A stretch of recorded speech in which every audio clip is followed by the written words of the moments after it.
Today we are going to get an update on the number of people in the UK currently out of work and looking for a job. However, new research claims that more than half of unemployed young people not in education have never actually had paid work. Steph has been looking at the numbers. Yes, morning to you both. We'll get the exact figures out at 9:30 this morning, but I've got a few for you already. Good morning. Yes, the Institute of Public Policy Research estimates that there are 640,000 people aged between 16 and 24 who are not in education, employment or training, so-called NEETs.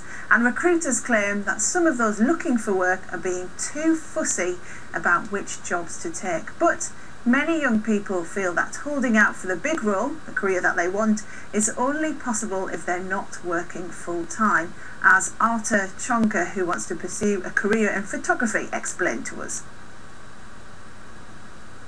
I've worked for completely different organisations through marketing, through researching, nothing to do with my own sort of degree or anything like that. I was working for a marketing company for a year, selling a product to customers, and it's not something that I plan to do for the rest of my life, really. Every day I apply for jobs, every single day. If someone comes out with a degree, with a geology degree or a physics degree, and they can't find a job by a year or so, and then they go to the job centre and they have to get, and they say to them, "Oh, you have to find a job. Doesn't matter if you're stacking shelves," then that's a waste of talent. Well, with me now is Lisa Burke, a former Young Entrepreneur of the Year who is now Sales Director of the catalogue retailer Kleeneze. Good morning to you, Lisa. What do you think about what Arthur's saying there? Do you think he's being too fussy by not taking any job? Well, I think, if you look at my company, Kleeneze, there's huge opportunities out there. At the moment, we're seeing a 7-fold increase in the number of youngsters that are joining our business as a self-employed distributor, and we're looking at a double increase in our numbers by twice the amount that we currently have, and the opportunities are tremendous out there right now. So do you think they're being fussy or not? Do you think the young people that are coming to you, are they quite enthusiastic and up for anything?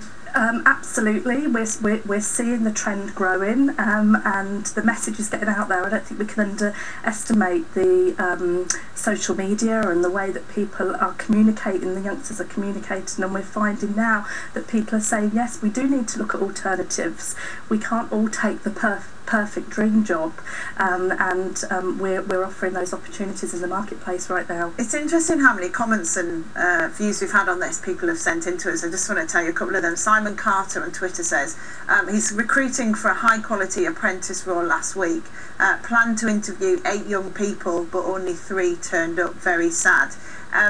There is this problem, isn't there, that the reputation that young people have at the moment is that they are a bit lazy when it comes to work, because they're looking for that dream role, which maybe might not be out there at the moment. Yeah, there's always going to be a group of that type of individual.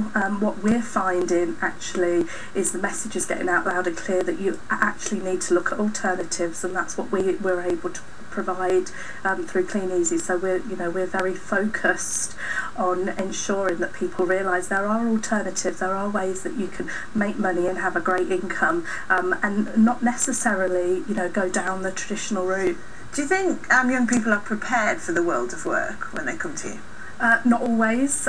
One of our big pluses is that we mentor people very closely through people that have been there, they've done the walk, they've done the talk, and they're not always ready, and we can obviously offer them some real life skills, and people really expand their knowledge and their skill base. And I certainly, as an employer, would really see it as an advantage on somebody's CV if they'd really had the get up and go and work ethic to go out and do something for themselves. What was the first job you ever had?